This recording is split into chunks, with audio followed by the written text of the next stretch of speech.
সকালের তাড়াহুড়ো রোজকার ব্যাপার, কিন্তু তার মধ্যেও একঘেয়েমি রুটি খেতে আমাদের কারোরই ভালো লাগে না।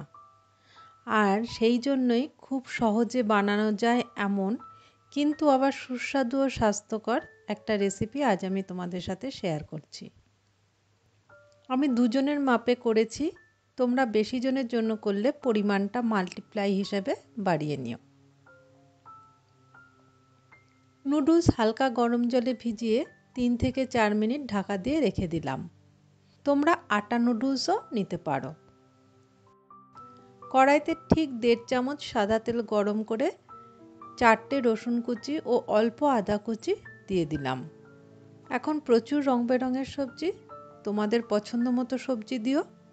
আমি কি কি দিচ্ছি দেখো: কর্ন, মটরশুঁটি, বিন, গাজর, ক্যাপসিকাম, ফুলকপি, বাঁধাকপি ও একটা মাঝারি মাপের পেঁয়াজ।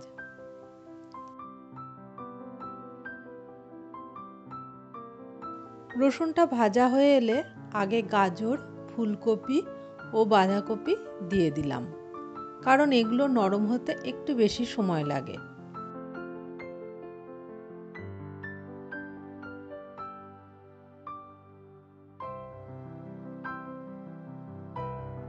স্বাদ মতো লবণ দিয়ে দিলাম।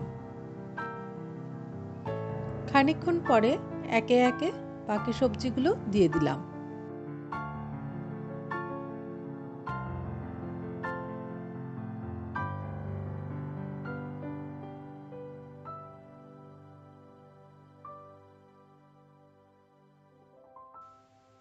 লবণ দিয়ে ঢেকে দেওয়ায় সবজি থেকে জল বেরিয়ে সবজিগুলো অনেকটা সেদ্ধ হয়ে যাবে। 3 থেকে 4 মিনিট পরে ঢাকনাটা খুলে দিলাম। তোমরা দেখে বুঝতেই পারছো সবজিগুলো কতটা নরম হয়ে এসেছে। এবার 1 কাপ মতো জল দিয়ে দিলাম।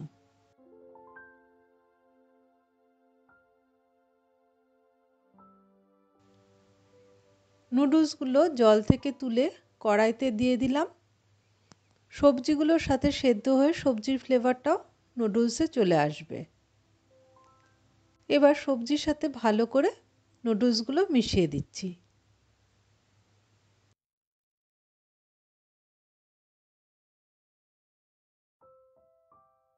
একটা কাঁচা লঙ্কা কুচি ও আবার কিছুটা আদা কুচি দিয়ে দিচ্ছি।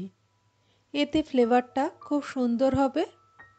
ঢাকা দিয়ে আবার 2 থেকে 3 মিনিট রান্না করে নিচ্ছি। তাহলেই রেডি সকালের ব্রেকফাস্ট। 10 মিনিটের মধ্যে বানানো যায় এমন সুন্দর রেসিপিটা তোমাদের ব্রেকফাস্ট লিস্টে জায়গা করে নিতে পারে তো।